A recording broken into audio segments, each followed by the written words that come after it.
reported. And everyone, good people, decent people, wanted to engage in plausible deniability. They knew it was happening, but I don't want to get involved. It's complicated. This ugly crime is, quote, complicated. But buried deep in the psyche of our country and most civilizations is the idea, if it wasn't pure stranger rape, someone jumping out of an alley and brutally raping you, that the woman must have done something to provoke it. Now, you probably think I'm exaggerating that, but I had my staff, I was chairman of the Judiciary Committee for a long, long time.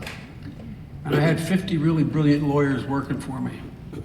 So I had to go back and do a survey of all the state laws, all 50 states, and how they treated everything from rape to assault against women.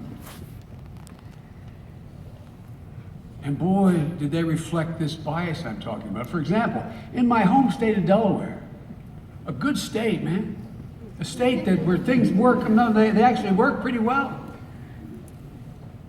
They call it the Delaware way. People actually get on together. Even the political parties get on together. There was a law on our books in Delaware, and I used to be a public defender, and I didn't even know it. There was a law on the books in Delaware that said, if you were raped by a stranger and we found that person who raped you and convicted him, he could be convicted of first-degree rape, the most carried the highest penalties.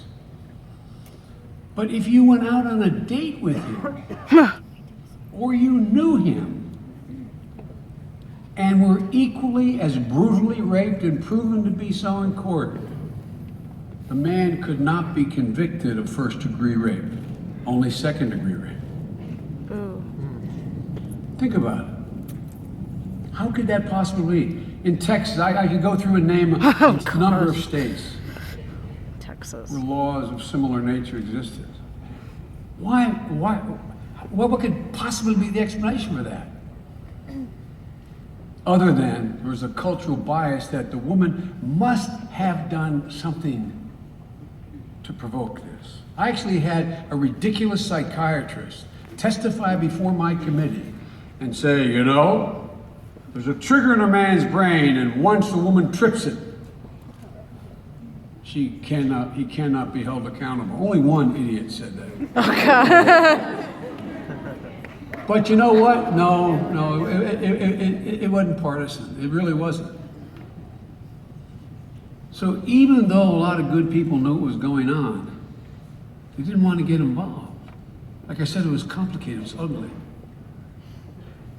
And you know, the interesting thing is that I was convinced, though, even though it hadn't been done before, that if we pull back this ugly mask, this mask on this ugly crime that was an epidemic in America, and people were forced to look at it head on, that they would respond. I really mean this. There's a big debate among even my staff as to whether we could do this. I was convinced if the country got a stark, honest look at what happens every day in the life of American women, we could begin to change the law. So my staff did a report. We started off, didn't get much traction. We did a report saying, a day in the life of women in America. And it took actual events that occurred in court 365 days in a row. The one that got the most attention is a father taking his teenage daughter out of the garage and putting her head in a vice. Ugh. And then raping her from behind. Oh my God. But these are actual things happening every single day. Not that particularly, but everything. So my staff did over 1,000 hours of research, held hundreds of hours of public hearings, and we heard testimony from advocates, experts, health professionals, psychiatrists, and most importantly, the hardest thing, from the two lovely victims you heard from today, we heard from them individually.